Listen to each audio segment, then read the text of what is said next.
भूत प्रेत आत्माएं अस्तित्व में हैं या नहीं, इसे बारे में कुछ भी कहना मुश्किल है। कुछ लोग ऐसी चीजों पर काफी विश्वास करते हैं, तो कुछ ऐसे भी हैं जिन्हें ये सब महज अफवाह लगती है। लोग भ्रम कहकर भूतिया कहानियों को टाल देते हैं।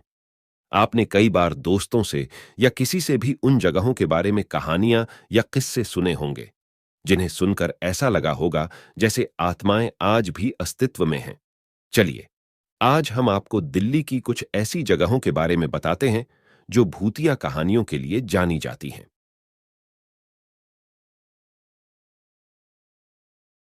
फिरोज शाह कोटला किला।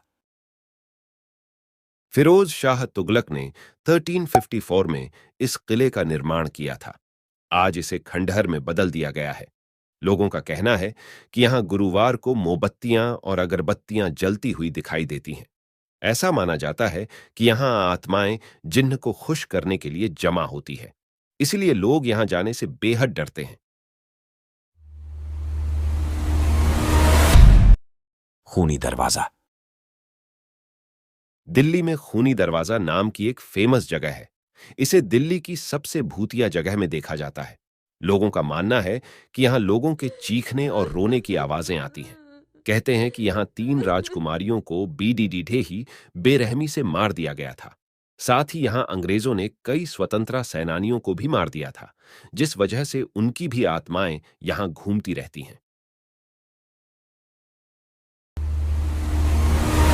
अग्रसेन की बावली, दिल्ली।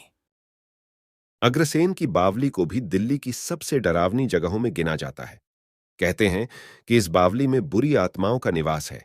ऐसा कहा जाता है कि एक बार काले पानी से भरी बावली में रहस्यमय तरीके से लोगों ने डूबकर जान दे दी थी।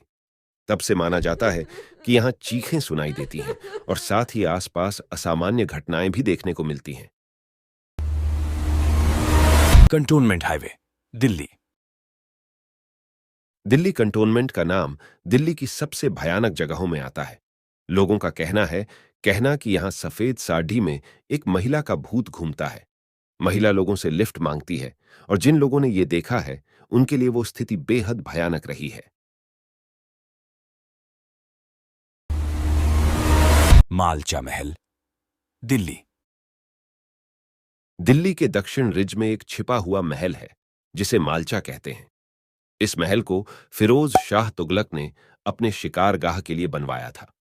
लोगों का कहना है कि अवध घराने की बेगम अपने 2 बच्चों, 5 नौकरों और 12 कुत्तों के साथ यहां रहने के लिए आई थीं, लेकिन कभी यहां से बाहर नहीं निकल पाईं।